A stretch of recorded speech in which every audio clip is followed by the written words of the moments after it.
Una de Bukele, vamos con esta.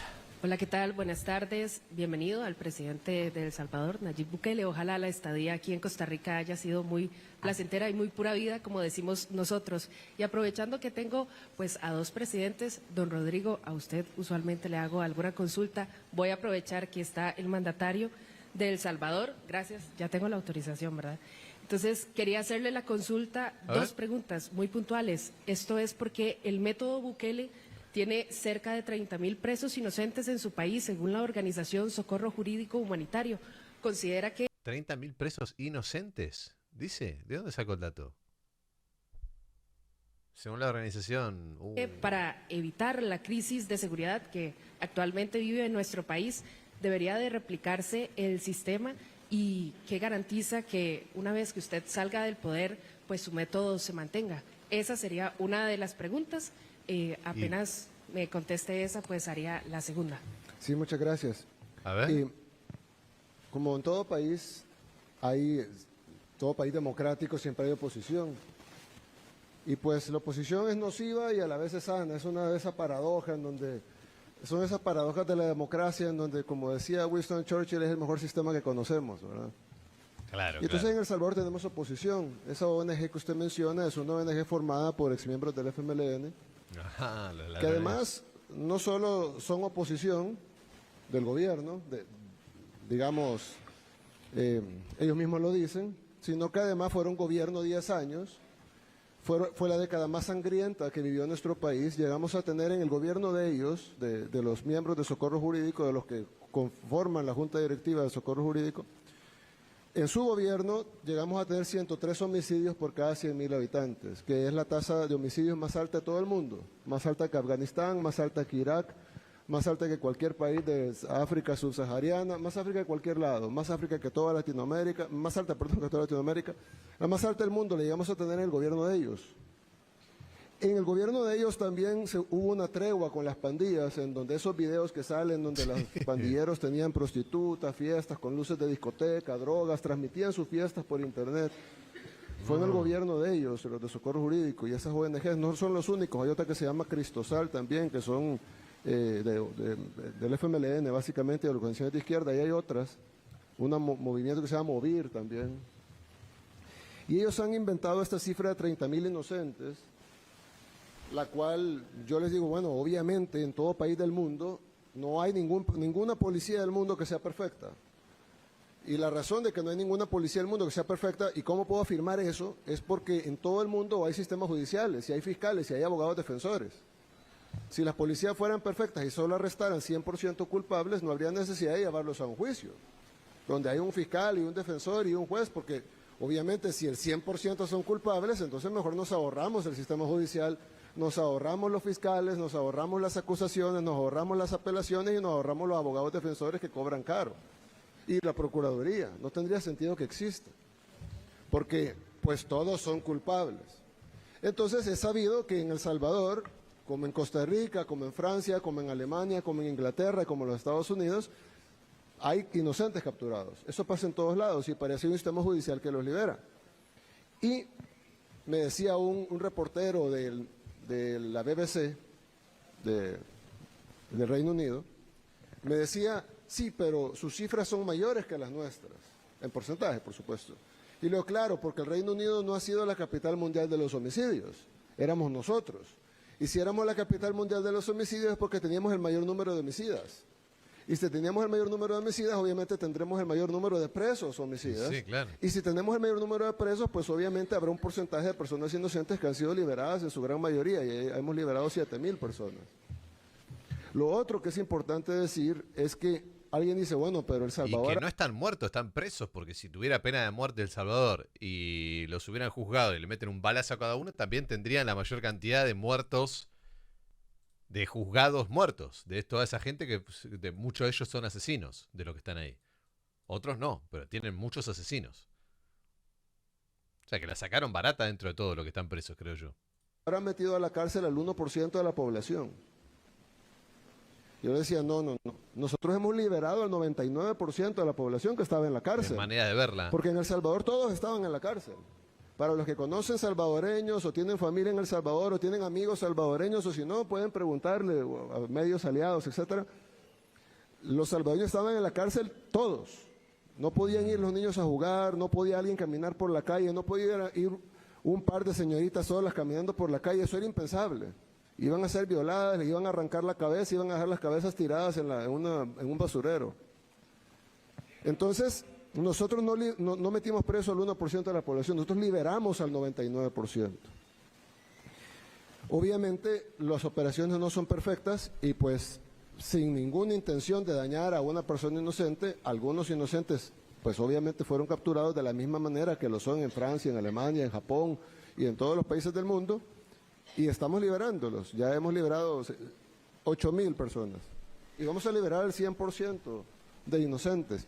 Ahora, yo le decía a un embajador, no voy a decir de qué país, pero yo le decía a un embajador que me decía eso. Dice, porque hay que acelerar las liberaciones de los inocentes. Y yo le digo, claro, embajador. Pero claro, ¿usted cree que un país que comete error al capturar culpables no va a cometer error al liberar inocentes?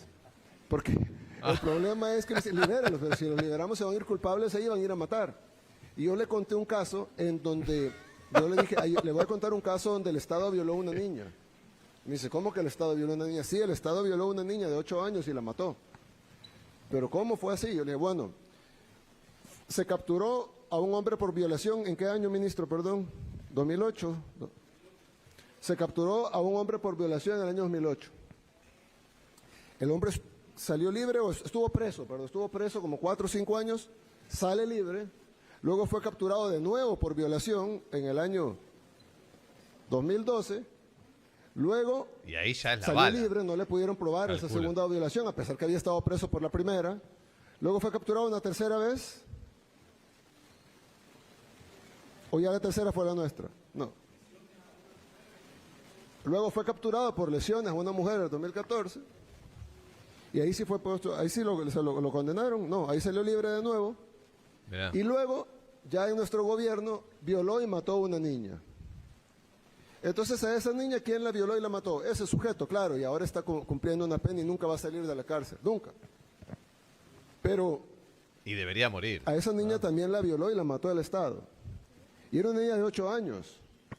Para los que tienen hijas, piensen, o hermanas, piensen en sus hijas de 8 o de esa edad, que venga un sinvergüenza que estuvo 3 veces capturado por violación y lesiones a mujeres, o sea, un psicópata que odia a las mujeres, que viola a mujeres, que lesiona a mujeres, el Estado lo protegió sus derechos humanos, Y ahora lo mantiene. lo liberaron 3 veces y terminó violando y matando a una niña hasta que este gobierno no ponderó sus derechos humanos, sino que ponderó los derechos humanos de esa pobre niña que no debe haber sido violada ni asesinada. Y ahora como recompensa Entonces, a eso, el Estado le paga hospedaje, le paga salud, le paga la comida, le paga para cortarse el pelo, que esté bien, le paga el agua caliente para que se duche, le paga la cama. Es injusto, completamente injusto. nosotros hemos recibido 200 lecturas de moral de personas que no conocen lo que nosotros vivimos, que nunca nos dieron una solución que fuera factible. El Salvador probó de todo, la OEA incluso patrocinó una tregua completa, en donde el secretario general de la OEA, Insulza, llegó ahí a abrazarse con los pandilleros, los pandilleros les entregaron unas armas en gesto de buena voluntad. El secretario general de la OEA en ese tiempo, Miguel Insulza, recibió las armas de los pandilleros. Llegaron incluso sacerdotes a bendecir la tregua, le lavaron los pies a los pandilleros para hacer, de una manera farisea, algo que parece cristiano, pero no lo es, porque estoy seguro que Dios no quiere que se violen niñas y que se asesinen niñas de 8 años.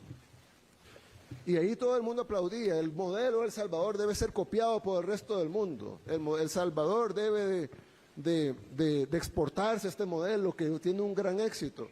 Y luego se supo todo lo que estaba detrás de esa tregua contra las pandillas, pandilleros que fueron entrenados, y ahí están las fotografías y los videos, pandilleros que fueron entrenados en los polígonos de tiro del ejército nuestro. Tremendo, Ahí fueron entrenados los pandilleros a tiro certero, que significa poderle pegar en la cabeza o en el corazón a los salvadoreños, entrenados por el gobierno, con armamento del gobierno. Tremendo. Se desaparecieron $2 millones de armamento del gobierno, en el gobierno anterior, del gobierno. No me dejo de sorprender cada vez que escucho las cosas que hicieron en El Salvador, ¿eh?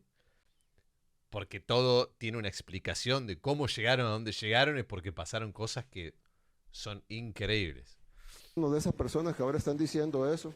Y por último, yo les digo que me den la lista de los Carcala, no lo 30.000. digo como una crítica a Bukele, lo digo en general, el sistema carcelario mundial funciona de esa manera. Funciona de esa manera. A mí me parece injusto que alguien que está 100% confirmado, por ejemplo, que asesinó a alguien, para mí debería morir. Debería existir la pena de muerte. Para mí lo injusto es que esa persona siga viviendo y que encima la sociedad lo tenga que mantener. Es como... No lo veo como un castigo, lo veo como una recompensa incluso. Como algo positivo para... No está balanceado, no es justicia. Y que me digan cómo llegaron ellos a esa deducción sin haber, porque dicen hay que hacer juicio, ellos son de los que dicen que el proceso judicial no debe cortarse y debe de agotarse las instancias y llevarse las pruebas de cargo y de descargo. ¿Cómo ellos hicieron sin eso? Nosotros no podemos hacerlo, nosotros no podemos juzgar a alguien sin prueba de cargo y descargo, sin un proceso judicial, pero ellos sí. Ellos ya determinaron que hay 30.000 inocentes sin cargo y descargo, sin pruebas, sin juicio, sin oír al fiscal, sin oír a los acusadores, sin oír a los abogados defensores, sin ver ninguna audiencia, sin escuchar los testimonios de nadie. Ellos ya, por sus poderes mágicos, han definido que hay 30.000 inocentes. Yo lo que les quiero decir es de que nosotros los escuchamos a ellos, no a ellos, pues porque ellos son del FMLN, pero sí escuchamos a muchas ONGs, supuestamente defensores y organismos, supuestamente defensores de derechos humanos, y hicimos sus recetas, las aplicamos, pero luego de 150.000 salvadoreños muertos por las pandillas, y luego de que en un fin de semana mataran 87 salvadoreños, en un fin de semana. ¿Escucharon eso? Nosotros tuvimos una... 150.000 muertos. Amigo, ¿qué? ¿Qué? Anda, amigos. ¿De qué me estás hablando? Es una locura. Reunión a las 3, 4 de la mañana y decidimos pararlo. Y lo fuimos a parar y lo aniquilamos totalmente en la operación más exitosa en toda la historia de la humanidad, porque tuvimos 0 bajas civiles. Todas las operaciones de ese tamaño tienen centenares, si no miles de bajas civiles. Tuvimos 0 bajas civiles, tuvimos 8 bajas de nuestras fuerzas del orden, de héroes nuestros que cayeron en ese combate. Y tuvimos aproximadamente, ¿cuántos pandilleros habrán caído en la? 110 pandilleros. Entonces, haber eliminado el crimen del país con más crimen en el mundo, con 0 bajas civiles, 8 bajas de héroes de la fuerza pública y 110 pandilleros, es la operación más exitosa en toda la historia de la humanidad. El verdadero 1 versus 10, ¿eh? Yo quiero contarle algo, señor presidente, con su permiso. Vea, presidente, ¿cómo decir esto? Usando la lógica que es impecable de que el Estado salvadoreño mató a esta niña de 8 años, en Costa Rica el Poder Judicial ha matado a miles de sicarios. Imagínense que aquí hay un solo caso famoso de un muchacho de 16 años, 15, 16 años, que se llamaba Chiquilín. Que mató sicarios, banco. ¿O se equivocó? Lo tuvieron 20 a 30 veces y lo tenían involucrado en 10, 20 asesinatos. Y usted sabe qué, y lo soltaban porque era menor de edad. Mirá. Y usted sabe qué terminó los asesinatos de Chiquilín, que la banda contraria lo mató. Si no, ahí estaría. Ellos hicieron justicia. Ellos lo mataron. Y nosotros lo agarrábamos y en hora lo soltaban. Y así le puedo dar una lista al pueblo de Costa Rica de los asesinatos que ocurrieron por eso. Y algo curioso, presidente. En mis 10 años en política, yo nunca he visto a un periodista preguntándole a un juez por qué liberó a un criminal. Yo no lo he visto. Yo le decía ayer a un periodista muy reconocido, un periodista costarricense muy reconocido, ¿cómo se llamaba, presidente? Un señor mayor que me contó la historia no son muy... de El Salvador. No, es lo que tiene realmente bastante razón en lo que dice, que el Ejecutivo generalmente, en casi todos los países son 3 patas, ¿no? El judicial, el Ejecutivo y el Legislativo. Y generalmente el que carga con la mayoría de las responsabilidades de todo, se le carga, es el Ejecutivo. ¿no? El judicial es como realmente no se le conoce mucho la cara, no nos dan muchos tipos de explicaciones, no son muy juzgados ellos, no son muy investigados, no se ve tampoco qué es lo que se hace. Lo del legislativo, la verdad que yo este año recién estuve viendo un poco el legislativo, el Senado argentino, y da vergüenza los tipos de debate que después se la pasan a no, lo alto del debate y lo... No, no, es todo un discurso político de cada uno de los partidarios que están ahí, pero no hay debate, no hay nada, es un asco. Realmente una basura total. Y eso tampoco se critica. Che, mirá lo que hacen estos muchachos. Son monos. Literalmente son monos. Y que tomó unas fotografías de una masacre que hubo en El Salvador por parte del gobierno en 1970, en el gobierno de Molina. Pero fue ayer eso. Ayer sí, en la cena. No. Y entonces él, pues todo el tiroteo perdió sus rollos. Ah, sí señor, ya sé quién es, don Edgar Espinosa. Y entonces él fue donde el presidente de ese tiempo de El Salvador le dijo, me han quitado los rollos, y fueron, y bueno, no encontraron los rollos, pero me contó que cuando estaba en el avión, ya para venirse para Costa Rica, el avión no despegaba, decían, no, es que por órdenes no podemos despegar el avión. A la hora entraron unos militares al avión y le dijeron que están sus rollos. Y ahí estaban todas las fotos de la masacre que había pasado ahí en El Salvador, y él vino a Costa Rica y publicó esos rollos, los publicó, y ganó premios por eso.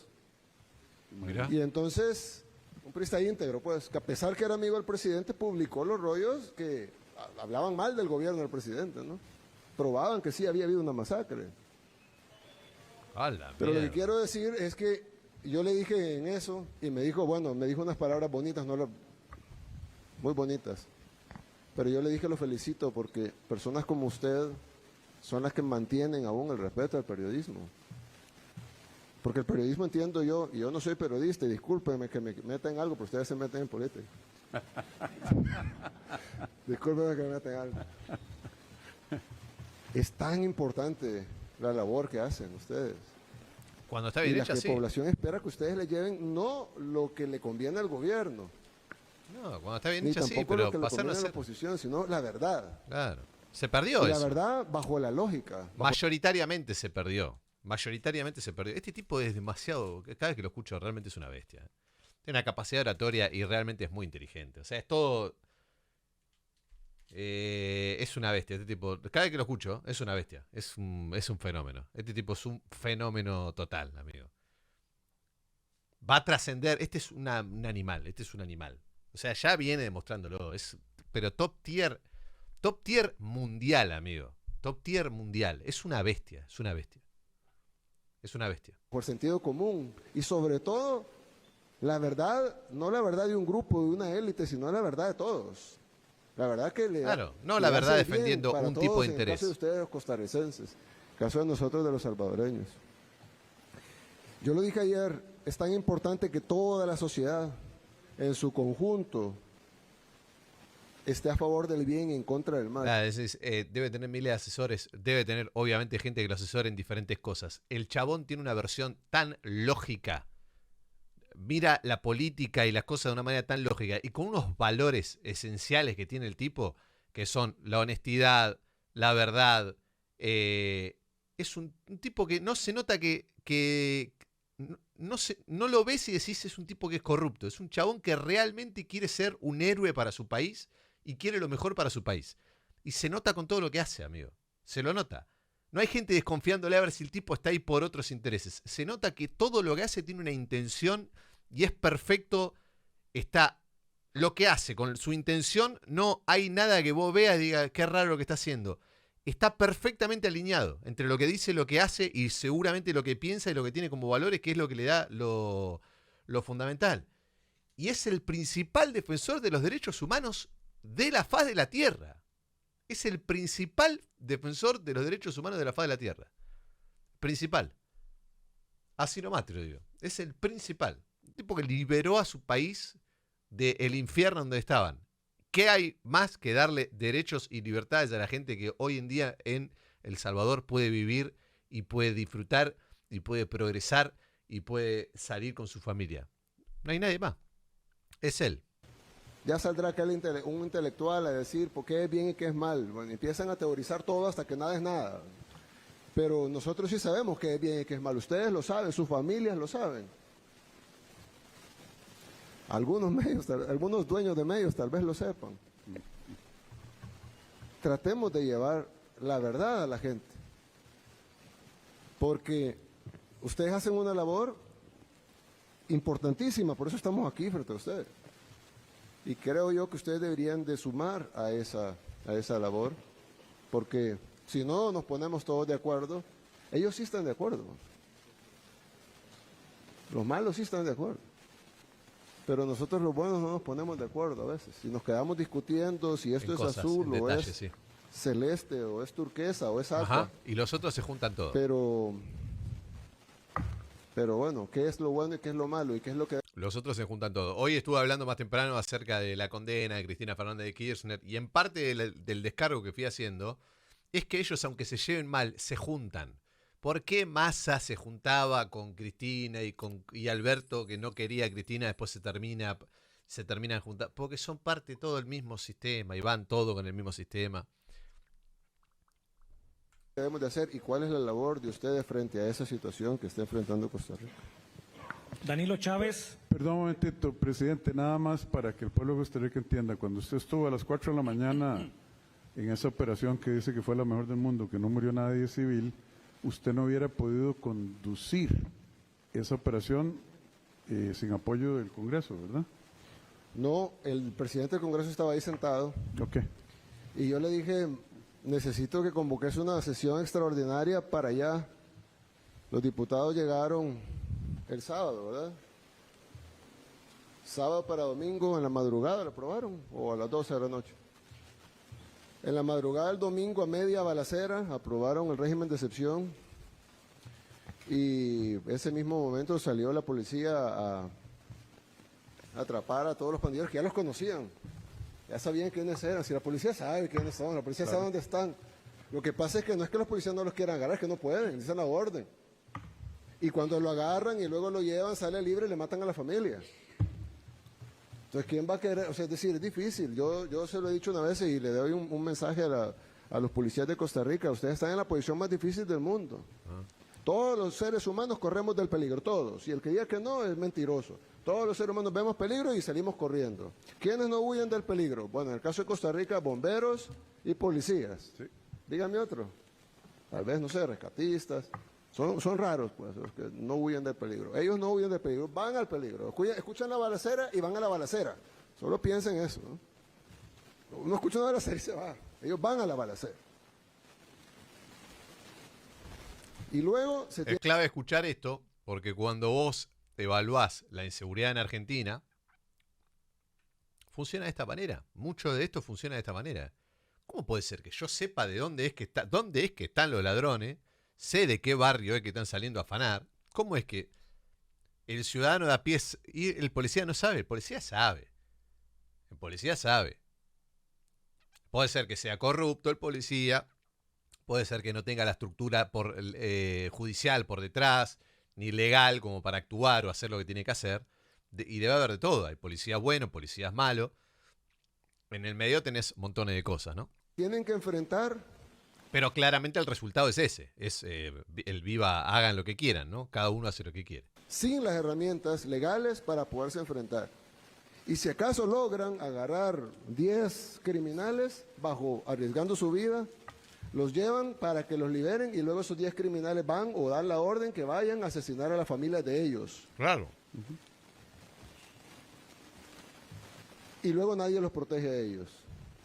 Y si a alguno se le ocurre, porque el presidente me contó el caso de eso de que si mata al que mató a, si luego se le ocurre ir y matar al que mató a su familia, van y lo meten preso a él. ¿Sí? Y ahí nadie sale y dice liberen a los inocentes, al contrario, ahí presionan para que se lo refundan en la cárcel.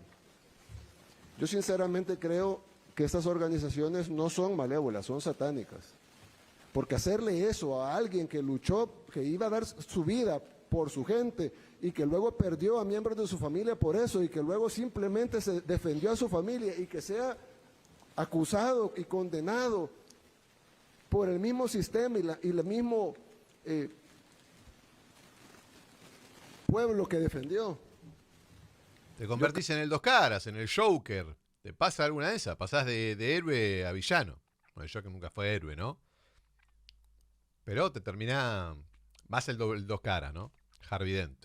Creo que es importante que se le dé el lugar a la fuerza pública que merece y que además se le den las herramientas jurídicas y de protección que ellos tienen que tener para poder hacer su labor. No es fácil hacer esta labor. Aquí están los policías penitenciarios, por ejemplo. Es una labor difícil. ¿Quién quiere estar revisando, haciendo requisas a los delincuentes? ¿Quién se propone para hacer ese trabajo? Yo no. Ellos ahí están haciéndolo, todos los días. No pueden estar ni en el celular chateando porque no hay. Y luego no vaya a ser que le pique la gallina a uno porque entonces a ellos les cae. Entonces... Y de nuevo, los huevos que tiene este tipo. Los huevos que tiene Bukele es increíble, amigo. Unos huevos que no tienen ningún sentido, amigo. Yo creo que uno debe ser agradecido. Agradezcamos a quienes nos protegen todos los días y démosles por lo menos, lo mínimo que les pudiéramos dar son las herramientas y las condiciones para poder hacer su trabajo y protegerlos a ellos y a sus familias. Solamente. Continuamos con Danilo Chávez de La Reacción. Señor presidente Bukele, buenas tardes. Señor presidente Rodrigo Chávez, presidente de nuestro país. Estamos dándole cobertura a su visita, presidente Bukele, también para la agencia News on Demand de su país. Presidente, ayer le puse atención mucho al tema que usted decía tanto en la tarde como en la noche, que para poder combatir el crimen organizado, las bandas, la criminalidad, había que cerrar fuerzas en torno al líder, al presidente que electoralmente fue electo en las urnas, como pasa en su país y en Costa Rica. Y que eso parecería, en lógica sencilla, es elemental. Hay que unirse porque es demasiado poderoso el crimen organizado, el narcotráfico, etcétera, etcétera. Presidente, pero ¿qué pasa cuando en un país hay poderes que difieren de las estrategias, difieren de los tiempos, de las formas, de los artículos, de cosas específicas de cómo de pronto un poder ejecutivo está queriendo combatir el narcotráfico? Inclusive los órganos de control que le quieren, pues hay cierto respeto a la constitucionalidad, que le dicen de esta forma no se puede hacer las cosas como de pronto el poder ejecutivo quiere hacerla. Mi pregunta concreta es, ¿qué haría usted como gobernante, como presidente? ¿Ataca a esos poderes? ¿Les resta presupuesto? ¿Los ofende? ¿Los critica? ¿O bien negocia con ellos, consensúa con ellos, llega a acuerdos con ellos para entre las dos partes poder defender o atacar el mismo enemigo común que es el narcotráfico, la criminalidad, etcétera? Gracias. Bien, yo creo que... Estrategias de negociación, a ver. ¿Cómo negociás? ¿Cómo haces llevar tu visión a donde Hay querés? una historia famosa de Cartago, pero no paraíso de Cartago, sino Cartago, la ciudad-estado del imperio cartaginés. Y ellos empezaba un enemigo grande a crecer que se llamaba Roma. Entonces vino Aníbal y dijo, necesitamos ir a tomar Roma, porque si no ellos van a venir a destruir, ellos ya tienen planes para destruirnos. Y entonces logró armar un ejército y marcharon hacia Roma. Roma, la invencible, fue vencida varias veces por Aníbal, varias veces. Un excelente líder militar y logró vencer varias veces a los romanos. Llegaron a las puertas de Roma, pero obviamente tenían años ya en la campaña, los soldados ya estaban cansados, ya no tenían dinero, ya no tenían comida. Y entonces envió emisarios al parlamento cartaginés y llevaban unos sacos al parlamento. Cuando el parlamento en sesión los escuchó, sacaron los sacos y botaron lo que había dentro y cayeron miles de anillos de oro al suelo. Cada anillo de oro era de un general romano que había sido asesinado obviamente por el ejército cartaginés en las victorias que habían tenido camino a Roma. Y entonces dijeron, tenemos a Roma, estamos en las puertas de Roma y hemos vencido al ejército romano varias veces, pero necesitamos recursos, necesitamos más hombres, necesitamos alimentos. Así que necesitamos que este Senado nos apruebe esos recursos. Ajá. Discutieron Discutieron, esto es una historia, no es un cuento. Discutieron y decidieron que las formas no eran las correctas y que lo mejor era no financiar la expedición y que Aníbal debía regresar a Cartago. Aníbal regresó, Roma se dio cuenta de que debía acelerar lo que tenían planificado y luego Roma atacó y desapareció Cartago de la faz de la tierra. Le echaron sal a Cartago, esas las guerras púnicas. Las guerras púnicas. Aníbal, Asdrúbal y Amílcar. Correcto. En la cultura del señor presidente salvadoreño. Y los romanos en la última guerra púnica arrasaron Cartago y le echaron sal para que no volviera a Para salir. que no Para que salieran nunca volviera a cultivos. saberse de Cartago. Hasta el siglo XX redescubrimos que no eran bárbaros, como los llamaban los romanos, sino que era una civilización avanzada, más avanzada que Roma en ese tiempo, con gran comercio y con gran cultura. Adiós. Arrasados. Yo creo que se puede discutir quién debe ser el líder. Eso es básico en cualquier democracia. Claro. Pero una vez electo, se le deben dar, así como a los policías, se le debe dar a ese líder las herramientas para poder combatir lo que tiene que combatir. Si es la inseguridad, si es la pobreza, si es la exclusión social, será la exclusión social, si es la vivienda, será la vivienda. Pero lo que no se puede es pasar debatiendo infinitamente, las teorías son infinitas, cada quien puede salir con otra idea, sobre esa idea, y ese debate estéril final e no hace infinito nada. no va a llevar a nada más que a perder la batalla contra la criminalidad, así como Cartago la perdió contra Roma. Continuamos con Daniel Parra de State TV. Saludos, señor presidente Nayib Bukele. Bienvenido, le reitero la visita. Presidente don Nayib, ¿qué recomendaciones tiene para el señor presidente de la República, don Rodrigo Chávez, para el sistema penitenciario luego de esta visita histórica? Sabemos que está a 10 minutos de retirarse acá. Y por último, si me regalaría una fotografía con su persona. Una foto le pedí, amigo. Tremendo Con mucho gusto, cholulo. con mucho gusto. Sí, bueno, No. ya una algunas locura. las mencioné. Creo que se necesita La nueva un generación. régimen bastante permisivo. Generación Z, ¿no? Es la nueva, ¿eh? Generación Z. Unas fotitos. Con eso de las visitas íntimas, no conyugales, sino íntimas. Ojo, conyugales no estamos hablando de moralidad, de que si está casado, no, la pareja, la novia, quien sea, ¿no? Pero tiene que haber alguna estabilidad ahí. No puede ser que vea una señorita diferente cada vez, ¿verdad? Entonces, ese tipo de cosas, esa permisibilidad, ese acceso al exterior que tienen. Por ejemplo, ellos tienen televisión. Yo no tengo nada en contra que tengan audiovisual. Nosotros no les ponemos. Pero se les pudiera poner partidos de fútbol, películas y ese tipo de cosas. Pero tener acceso a los noticieros, por ejemplo, les da a ellos conocimiento de lo que está pasando afuera. Ya no necesitan ni siquiera que los informen los que vienen, sino que ellos están plenamente informados todos los días. Entonces, hay una serie de cuestiones que sin infringir sus derechos, mucho, sino simplemente regulando los derechos, dicen los, porque hay algunos que plantean el control total del Estado, que estoy seguro que los costarricenses no quieren eso, y otros que plantean el libertinaje total, que estoy seguro que tampoco los costarricenses quieren eso. Entonces existe el concepto de libertad ordenada, en donde todos tenemos libertad, pero está ordenada de acuerdo a las reglas que la misma sociedad pone para el bienestar de todos en la sociedad. Entonces, un reo que tenga audiovisuales me parece bien, me parece justo para que tenga algún tipo de entretenimiento, pero ese entretenimiento debería estar limitado a películas, partidos de fútbol, etcétera, pero no, por ejemplo, a cosas informativas. Es algo muy sencillo, pero hace mucha diferencia.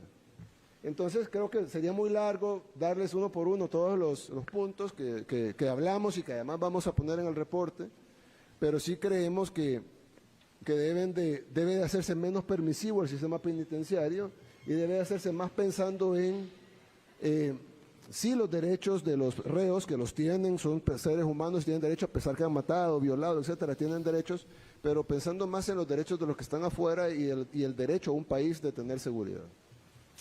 Gracias. Banco. Bien, y terminamos La con fotito David después. Quintana de Ticavisión. Muchas gracias. Ustedes me hicieron recordar la frase de Nerón. ¿Acaso es más importante Roma que yo para que digan que es mi víctima? Genial, ¿verdad? Bien, señores presidentes, gracias. Al señor presidente Rodrigo Alberto de Jesús Chávez Robles le consulto. Sabemos que la medalla honorífica que le entregó al presidente Bukele es el motivo de su viaje, pero ¿por qué lo invitó? Me gusta ir más allá de eso, señor presidente. Y al presidente Nayib Bukele Ortiz, sí, bueno, no sé si le puedo consultar. Ok, muchas gracias, muchas gracias. ¿Por qué lo invité? Una sola. Yo ¿Por qué creo le invitó? que Le preguntó.